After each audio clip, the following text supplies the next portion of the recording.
Hello everyone. Today we are coming back with our lecture number 6 of this series, that is photoelectricity, X-ray and laser. In this lecture we have to discuss about the properties and applications of X-rays. Okay, तो हमने X-rays हमने देखे थे, तो उसके कुछ अब आज प्रॉपर्टीज़ देखेंगे और कुछ एप्लीकेशंस देखेंगे कि किस तरह के एप्लीकेशंस इंजीनियरिंग में, मेडिकल्स फील्ड में एंड साइंटिफिक फील्ड में एप्लीकेशन है इसके, वो एप्लीकेशंस भी आज हम डिस्कस करेंगे. Okay, now proceed to our first slide. तो पहले इसका प्रॉपर्टीज़ देखते हैं. प्रॉपर्टीज़ मीन्स इसके कैरेक्टरिस्टिक्स क्या क्या है एक्सरे के. ओके, एक्सरे रिपोर्ट तो हमने देखी हुई है. ओके, ऐसे हॉस्पिटल्स में वगैरह जब हम रिपोर्ट निकालते हो इस तरह के एक्सरे रिपोर्ट्स रहती है. तो ये जो प्लेट्स रहती है, जो ब्लैक कलर का ऐसे रहता है, इसको बोलते हैं फोटोग्राफिक प्लेट. ओके, सो इसका देखो पहला प्रॉपर्टी क्या है. They are electromagnetic waves of very short wavelength. इसकी वेवलेंथ बहुत शॉर्ट होती है, जो हमने पहले भी स्टडी करी थी. Okay, and they travel with the speed of light. Okay, speed of light मतलब लाइट की जो स्पीड है 3 × 10⁸ मीटर पर सेकेंड. ओके, ये लाइट की स्पीड है. ओके, इस स्पीड से ये एक्चुअली एक्सरेज ट्रैवल करते हैं. ओके, देन नेक्स्ट है x ray affects photographic plates. Okay, photographic plate पे अफेक्ट करता है, ये हमने देखा ही है. देखो ये फोटोग्राफिक प्लेट है. ओके, इसमें एक्चुअल में क्या है, जहाँ जहाँ बोन है वहाँ पे एक्चुअल में ये वाइट वाइट दिखाता है. ओके, बाकी के जहाँ पे मसल्स है वहाँ पे ये डार्क कलर का दिखाता है. ओके, इस तरह से पेनिट्रेशन पावर पे डिपेंड करता है वो, कि फोटोग्राफिक प्लेट पे एक्चुअली हमें क्या शो करेगा वो. ओके, देन नेक्स्ट जो है पॉइंट, ओके देखो fourth point, they can be reflected और refracted under certain condition. Okay, तो एक्सरेज जो है वो रिफ्लेक्ट भी होते हैं और रिफ्रैक्ट भी होते हैं. रिफ्रैक्ट कब होंगे, उसकी पेनिट्रेशन पावर पे डिपेंड करेगा. ओके, ज़्यादा पेनिट्रेशन पावर होगी तो वो तुरंत रिफ्रैक्ट करेगा वो फोटोग्राफिक प्लेट से, वैसे तो वो उस कंडीशन पे भी डिपेंड करता है. देन नेक्स्ट देखो, they are not deflected by magnetic और इलेक्ट्रिक फील्ड. ओके, मतलब मैग्नेटिक फील्ड और इलेक्ट्रिक फील्ड का इस पर कुछ किसी भी तरह का कुछ इफेक्ट होता नहीं है. ओके, ये एक चीज़ है.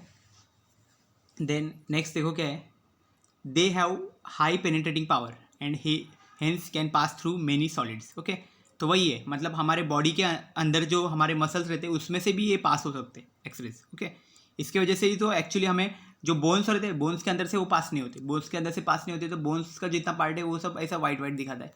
ओके, और जो बाकी का जो मसल्स वाला पार्ट है, यहाँ पे भी मसल्स रहेंगे, हार्ट वगैरह रहेगा. ओके, यहाँ से वो एक्चुअली पास हो जाते हैं एक्सरे, इसलिए वो सब ब्लैक ब्लैक दिखा रहा है. ओके, मीन्स उसका पेनिट्रेटिंग पावर वहाँ पे ज़्यादा है. जहाँ पे पेनिट्रेटिंग पावर ज़्यादा है वो वहाँ से इजीली पास हो सकते हैं. Okay, hence can pass through many solids. बहुत सारे सॉलिड्स के अंदर से ये एक्सरेज इजीली पास हो सकते हैं. ओके, नेक्स्ट क्या है देखो, they produce small amount of ionization in the gases through which they pass. Okay, मतलब आयनाइजेशन मतलब क्या है कि आयंस के फॉर्म में वो अलग अलग सेपरेट होना, उसका उसी प्रोसेस को बोलते हैं आयनाइजेशन. तो वो कुछ अमाउंट में वो आयनाइजेशन का पावर, ये प्रॉपर्टी भी दिखाते हैं वो. ओके, जिसमें से जिस गैसेस में से वो एक्चुअली पास होते हैं वो. ओके, उस गैसेस में वो ये आयनाइजेशन भी वहाँ पे शो करते हैं. ओके, देन नेक्स्ट पॉइंट देखो, they produce photo electric effect. Okay, तो ये फोटो इलेक्ट्रिक इफेक्ट भी प्रोड्यूस करते हैं. ओके, तो फोटो इलेक्ट्रिक इफेक्ट तो हमने ऑलरेडी स्टडी किया हुआ है क्या है. ओके, तो इस तरह से भी वो भी एक्चुअली इसमें प्रोडक्शन होता है. X-rays kill some form of animal cells. Okay, कुछ एक्सरेज कुछ टाइप के एनिमल सेल्स को भी वो किल कर देते हैं. इसलिए क्या होता है कि जब भी बॉडी पे एक्सपोजर करते हैं एक्सरे का, तो वो ज़्यादा अमाउंट भी नहीं कर सकते. ओके, उसका भी कुछ लिमिट रहता है कि उतने अमाउंट में ही करना चाहिए. ओके, उतने टाइम के लिए करना चाहिए. ओके, ऐसे रहता है. देन नेक्स्ट जो पॉइंट है वो देखो क्या है, X-rays are invisible to eyes. मतलब वही है, लाइट रेज है, हमें कभी दिखाई नहीं देते एक्सरेज. एक्चुअली हमें रिपोर्ट हमारा एक्सरे का बन जाता है, बट हमें वो एक्सरेज एक्चुअल में हमें दिख नहीं सकते हमारे आइज़ को. Okay, they are invisible to our eyes. Okay, तो these are are properties of the X rays. Okay, next देखते हैं। भी इसके कुछ एप्लीकेशंस है, वो एप्लीकेशंस को भी स्टडी कर लेते हैं। तो एक्सरेज के जो एप्लीकेशंस है, बहुत सारे एप्लीकेशंस है इसके। तो इंजीनियरिंग एप्लीकेशंस कौन से है वो पहले हम लोग देख लेते हैं। तो देखो क्या है, एक्सरेज जो है इंजीनियरिंग में कहाँ यूज़ होता है। तो देखो पहले तो क्या है कि ये x-rays are use to detect cracks in the body of an aeroplane और मोटर कार। मतलब जो कार्स रहते हैं हमारे या फिर एरोप्लेन्स रहते हैं, तो इसमें ना क्या होता है, बनाने के बाद ना कुछ क्रैक्स आने के चांसेस रहते हैं। तो ये जो क्रैक्स रहते हैं ना, ये डिटेक्ट करने के लिए भी एक्सरेज बहुत यूज़फुल है। ओके, एक्सरेज उसके ऊपर इंसिडेंट करते हैं तो उससे पता चल जाता है कि कहाँ कितने अमाउंट में क्रैक्स आ गए। ओके, वो एक्चुअली डिटेक्ट करने के लिए वहाँ पे एक्सरे का मोस्टली यूज़ किया जाता है। ओके,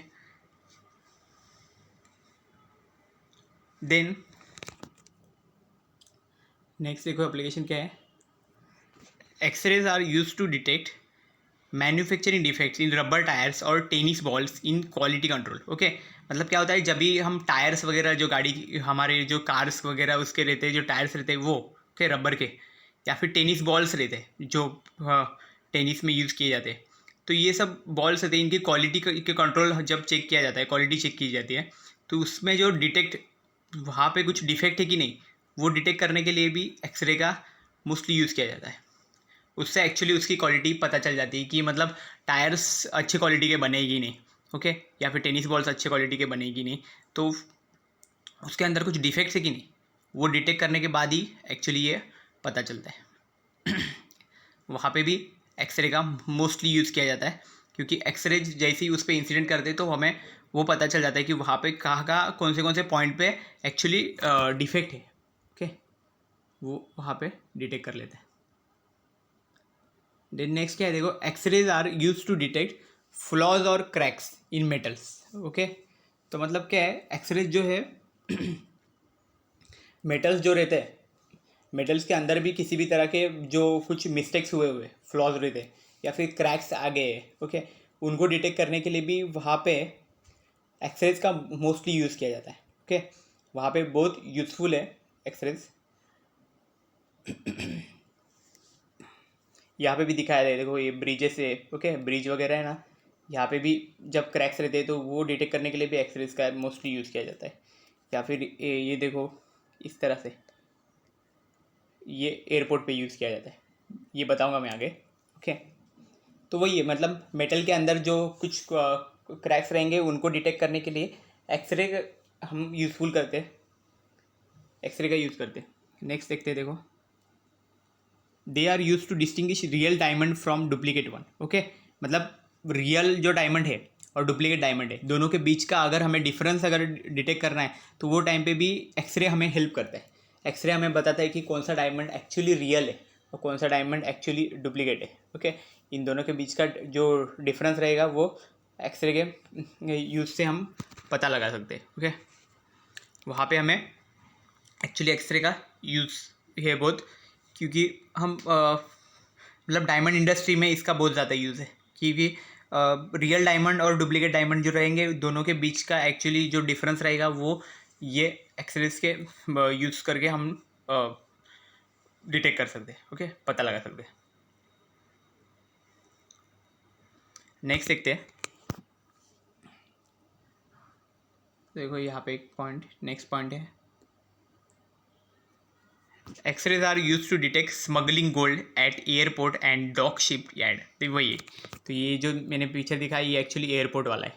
मतलब वहाँ पे अगर कोई ना एयरपोर्ट पे या फिर ना जो शिप डॉक यार्ड रहता है वहाँ पे कोई भी दूसरे कंट्रीज से गोल्ड वगैरह कोई स्मगल करके लेके जा रहा है, ओके, तो वो टाइम पे वो डिटेक्ट करने के लिए ना उसकी बैग वगैरह ओपन करने की ज़रूरत नहीं है, डायरेक्ट एक्सरे उस पर इंसिडेंट करेंगे तो हमें वो कंप्यूटर पे इमेज मिल जाता है पूरा कि उसके अंदर कुछ किसी भी तरह का कोई मेटल ऑब्जेक्ट है कि नहीं, गोल्ड वगैरह उसके अंदर रखा हुआ है कि नहीं। ओके, वो तो ये इस स्मगलिंग को डिटेक्ट करने के लिए ये बहुत यूज़फुल है वहाँ पे।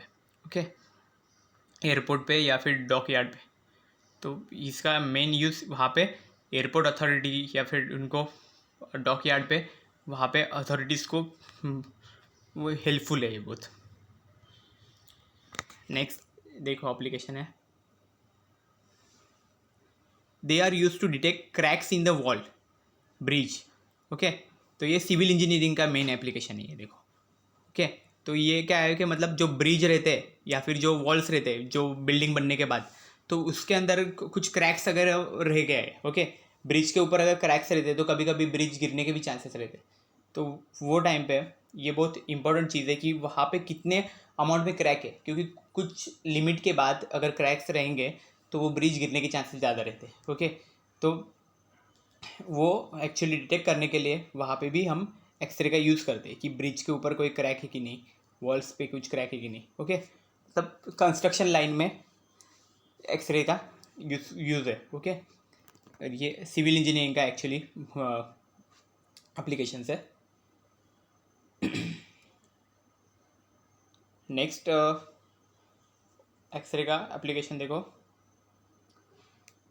X ray radiography is use to check the quality of welded joints. Okay, मतलब जो वेल्डिंग किया जाता है, ओके, तो वेल्डिंग करने के बाद भी वो वेल्डिंग परफेक्टली हुआ है कि नहीं, वहाँ पे जॉइंट्स में कुछ डिफेक्ट है कि नहीं, वहाँ पे कुछ जॉइंट्स अगर ठीक से अगर जॉइंट नहीं हुआ है तो वो कुछ फ्लॉज वहाँ पे रह गए होंगे, कुछ क्रैक्स रह गए होंगे। ओके, तो वो एक्चुअली उसकी क्वालिटी वेल्डिंग जो कि हमने जॉइंट बनाया हुआ है, वेल्डिंग किया हुआ है, उसकी जो क्वालिटी है वो चेक करने का काम किसका रहता है, एक्सरे रेडियोग्राफी। ओके, ये इसका रहता है।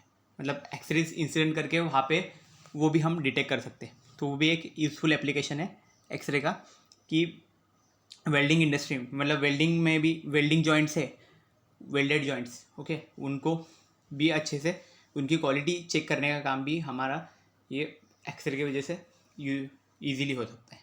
ओके, तो ये सब एप्लीकेशंस इंजीनियरिंग लेवल के एप्लीकेशंस थे। बाकी अदर एप्लीकेशंस भी है, वो हम आगे देखते हैं।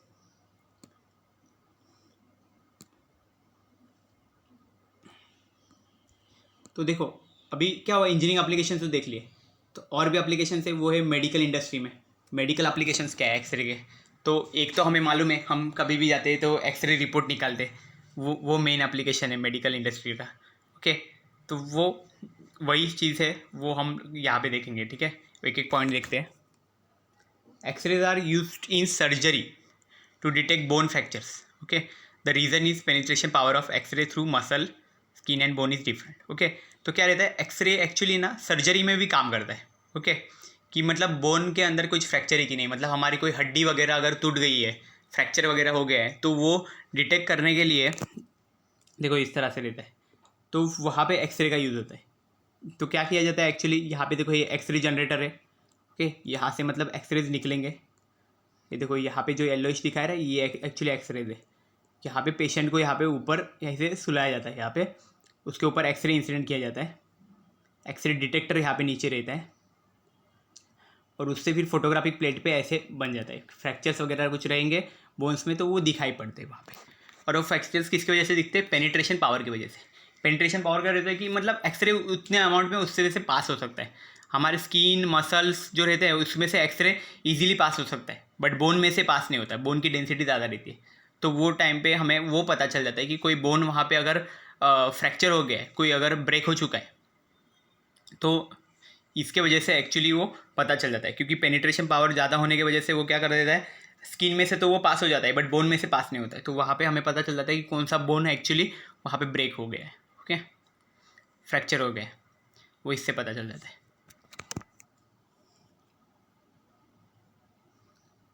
नेक्स्ट देखो क्या है, X-rays are use to cure skin disease and destroy tumours. Okay, मतलब क्या है कि जो स्किन के भी कोई अगर डिजीज़ हमें होते हैं उसके लिए भी एक्सरे यूज़फुल है। एंड जो ट्यूमर्स रहते हैं, ट्यूमर्स मतलब बॉडी के ऊपर ऐसा कोई ना कोई ऐसा बड़ा सा पार्ट ऐसा कुछ हो गया होगा, कुछ इन्फेक्शन हो गया होगा, तो उनको डिस्ट्रॉय करने का काम भी एक्चुअली एक्सरे का है। मतलब ये एक्चुअली हमें कैंसर ट्रीटमेंट के लिए बहुत यूज़फुल है एक्सरेज, वहाँ पे इसका ज़्यादा यूज़फुल है। मतलब स्किन डिजीज़ेस वगैरह जो रहते हैं उनको क्योर करने के लिए, एंड जो ट्यूमर्स वगैरह रहते हैं उनको एक्चुअली डिस्ट्रॉय करके पेशेंट को क्योर करना, ये एक्चुअली एक्सरे का मेन यूज़ है मेडिकल एप्लीकेशन में भी। नेक्स्ट देखते हैं, x-rays are use to cure diseases like cancer. जो हमने अभी देखा, देखो स्किन वगैरह, स्किन डिजीज मतलब स्किन कैंसर वगैरह जो रहता है, ट्यूमर्स वगैरह रहते हैं, उनको निकालने का काम भी करता है। इसलिए क्या होता है कि एक्सरे जो है एक्चुअली कैंसर को क्योर करने में ज़्यादा यूज़फुल है। ओके, देन नेक्स्ट क्या है, देखो x-rays are use to detect bullets position inside the body.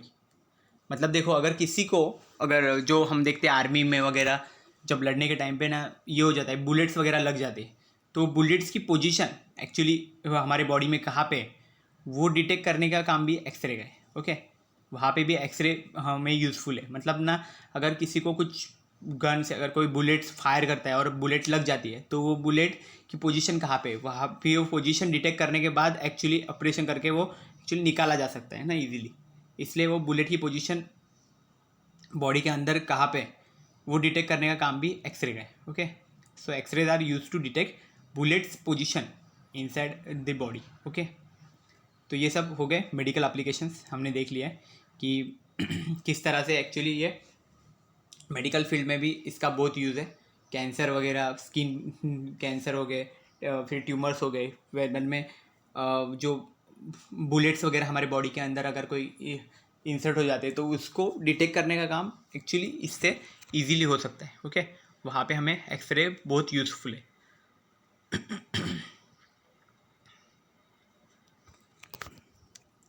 Next देखते हैं।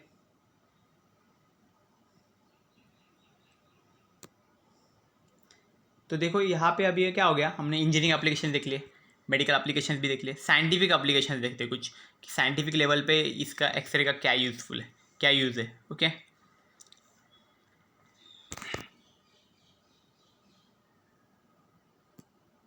साइंटिफिक एप्लीकेशन, तो फर्स्ट देखो क्या है, X-rays are use to study structure of crystal. मतलब जो क्रिस्टल्स रहते हैं हमारे, ओके, कोई भी सब्सटेंस है तो वो एक्चुअली क्रिस्टल का ही फॉर्म में रहता है। क्रिस्टल या अमॉर्फस, दो तरह के फॉर्म रहते हैं। तो क्रिस्टल जो फॉर्म रहते हैं, तो उसमें कैसे हेक्सागोनल हो गया, रोम्बस हो गया, अलग अलग टाइप के क्रिस्टल्स रहते हैं, उनका स्ट्रक्चर रहता है।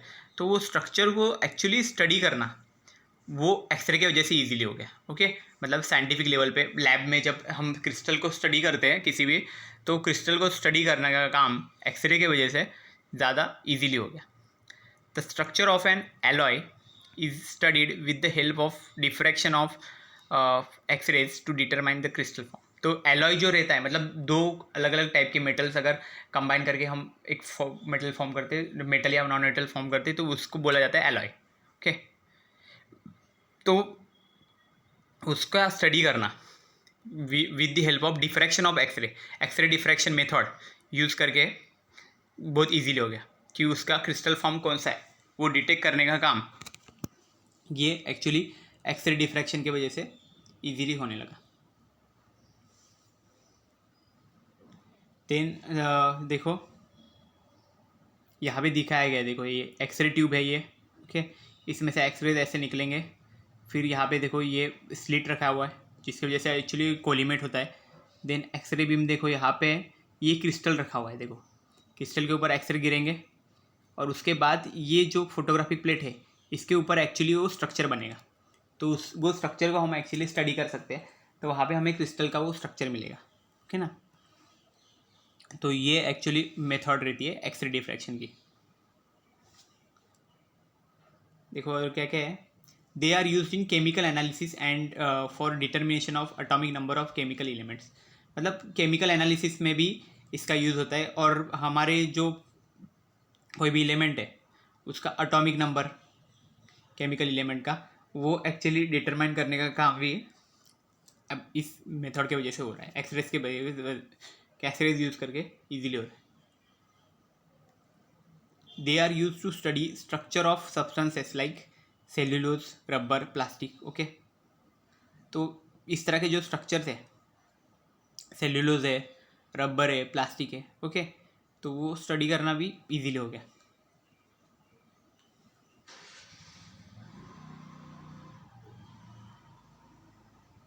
ओके, तो मतलब क्या है, they are use to study structure of substances like cellulose, rubber, plastic. मतलब ये जो सब्सटेंसेस है, सेल्यूलोज हो गया, रबर हो गया, प्लास्टिक हो गया, तो इनके जो स्ट्रक्चर है एक्चुअली उसको स्टडी करना लैब में एक्सरेज यूज़ करके बहुत इजीली हो गया।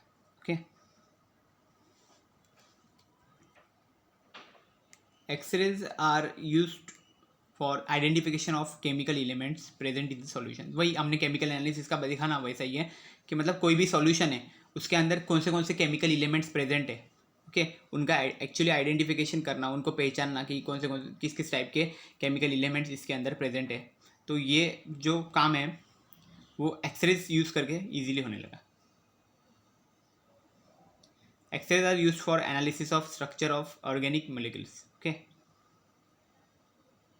ऑर्गेनिक मॉलिक्यूल्स का जो स्ट्रक्चर है उसके एनालिसिस के लिए भी एक्सरे यूज़फुल हमें हो गए। ओके ना।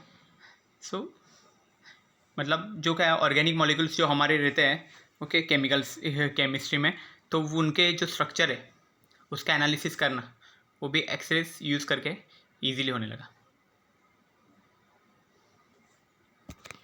नेक्स्ट देखते हैं, अभी ये एप्लीकेशंस हो गए साइंटिफिक भी।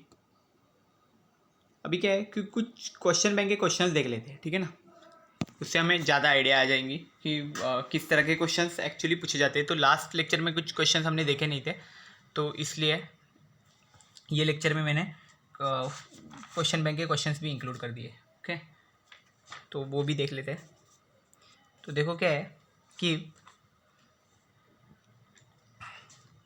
यहाँ पे एक्चुअली फर्स्ट क्वेश्चन क्या है, देखो x-rays are the electromagnetic radiations of very short wavelength. Okay, in the order of, तो जो एक्सरेज है जो एक्चुअली इलेक्ट्रोमैग्नेटिक रेडिएशंस ही रहते हैं ओके उनकी वेवलेंथ बहुत शॉर्ट रहती। तो शॉर्ट वेवलेंथ है कितनी, ओके तो वो एक्चुअली है 10⁻⁻10 टू 10⁻11 मीटर। ओके, तो फर्स्ट का आंसर ये है। ओके ये याद रखो कि किस तरह की एक्चुअली वेवलेंथ होती है, 10⁻10 टू 10⁻11 मीटर, मतलब बहुत कम वेवलेंथ है। ओके, माइनस में है ना, ओके इसलिए इसलिए तो बोला है वेरी शॉर्ट वेवलेंथ है। देन देखो नेक्स्ट क्वेश्चन देखो क्या है, when fast moving electrons are suddenly stopped then, मतलब जो हमारे फास्ट मूविंग इलेक्ट्रॉन्स है, इलेक्ट्रॉन्स जो एकदम फास्ट मूव कर रहे हैं उनको सडनली हम स्टॉप कर देते हैं, तो उसके बाद क्या प्रोड्यूस होता है एक्चुअली।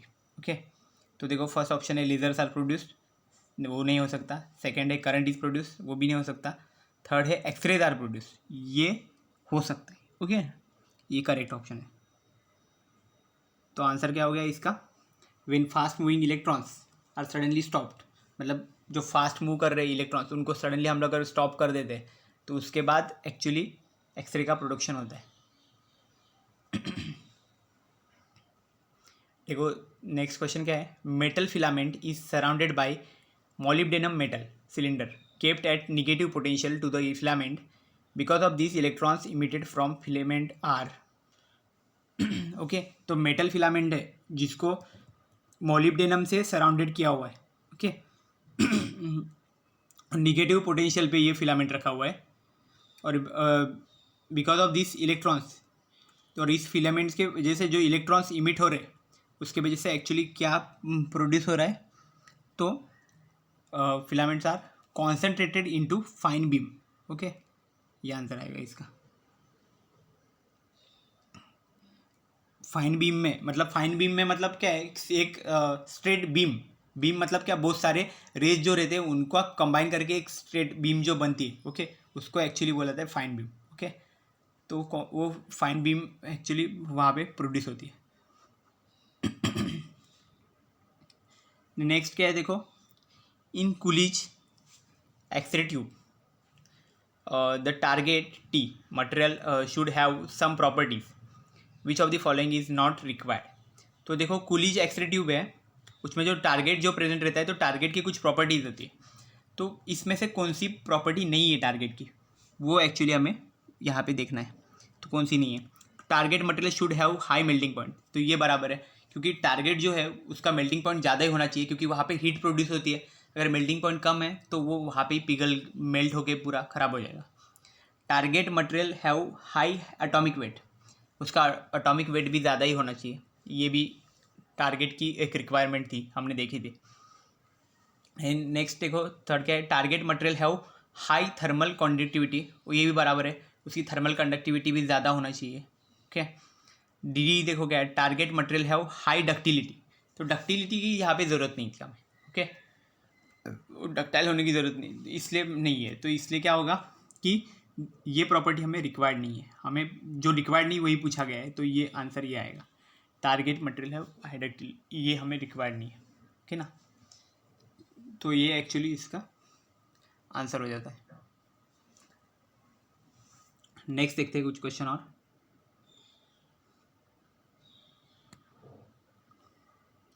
तो देखो क्या है, in Coolidge X ray tube electrons are produce due to process known as, तो जो कुलिज एक्सरे ट्यूब में जो इलेक्ट्रॉन्स एक्चुअली जो प्रोड्यूस होते थे वो कौन सी प्रोसेस से प्रोड्यूस होते थे, तो वो थर्मियोनिक इमिशन से होते थे। थर्मियोनिक इमिशन मतलब क्या होता था, वहाँ पे हीट ज़्यादा प्रोड्यूस होती थी, उसके वजह से वो जो उसके अंदर जो इलेक्ट्रॉन्स रहेंगे वो वहाँ पे वाइब्रेट होना स्टार्ट हो जाते थे, वाइब्रेट होकर वो बाहर निकल जाते थे बाद में, तो इसी प्रोसेस को एक्चुअली हम क्या बोलते हैं, थर्मियोनिक इमिशन।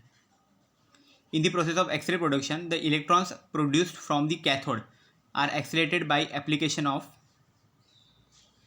तो एक्सरे प्रोडक्शन की मेथड में जो इलेक्ट्रॉन्स प्रोड्यूस होते थे कैथोड से वो एक्चुअली एक्सलेटेड होते थे by the application of high voltage between cathode and anode, and cathode और एनोड के बीच में जो हाई वोल्टेज हम क्रिएट करते थे उसके वजह से एक्चुअली वो इलेक्ट्रॉन्स प्रोड्यूस होते हैं, ओके ना, हमने देखा था ये, हमने वहाँ पे एक स्टेप अप ट्रांसफार्मर भी रखा था जो हाई वोल्टेज वहाँ पे क्रिएट करता था कैथोड और एनोड के बीच में।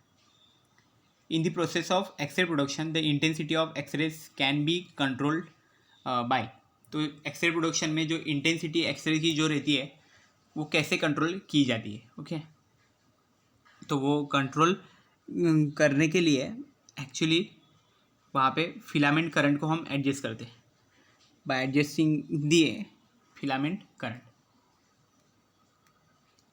In the process of x-ray production the penetration of x-rays, मतलब जो हार्ड एक्सरे या फिर सॉफ्ट एक्सरे जो क्रिएट करते हैं हम, ओके, वो कैसे एडजस्ट किया जाता है एक्सरे के इसमें, एक्सरे प्रोसेस में ये चीज़ एडजस्ट की जाती है, adjusting potential difference between cathode और एनोड, कैथोड और एनोड के बीच में जो पोटेंशियल डिफरेंस है उसको एक्चुअली में जब एडजस्ट किया जाता है उसके बाद ये हम पेनिट्रेशन पावर उसका एडजस्ट कर सकते हैं, okay.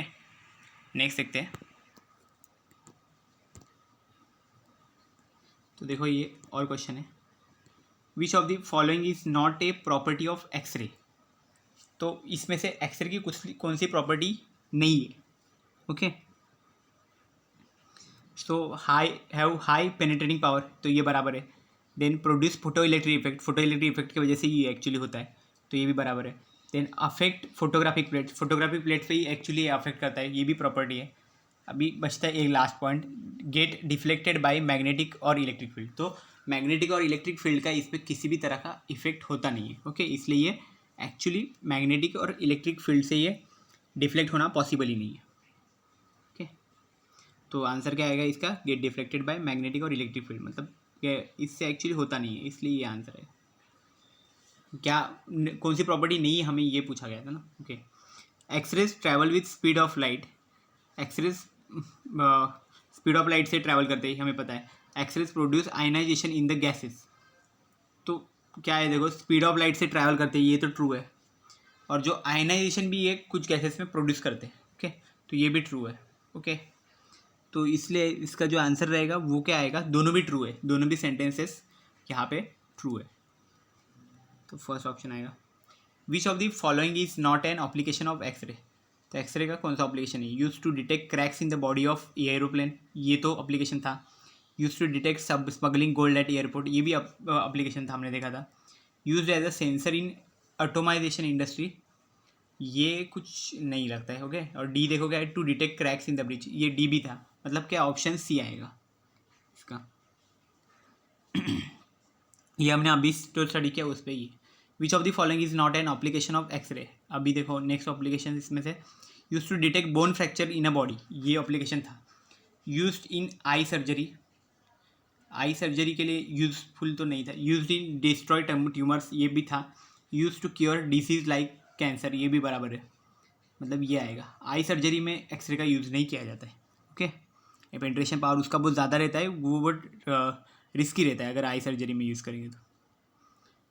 Which of the following is not an application of x ray, अभी नेक्स्ट देखो इसमें से एप्लीकेशन कौन सा नहीं है। Use in speedometer of vehicle, तो ये हमने नहीं सुना था। Use to study crystal structure ये बराबर है। यूज इन केमिकल एनालिसिस ये भी बराबर है। Use to study structure of substances like rubber plastic ये भी बराबर है, मतलब ऑप्शन ए आएगा। Use in speedometer of vehicle के स्पीडोमीटर में इसका कुछ यूज़ नहीं है। ओके,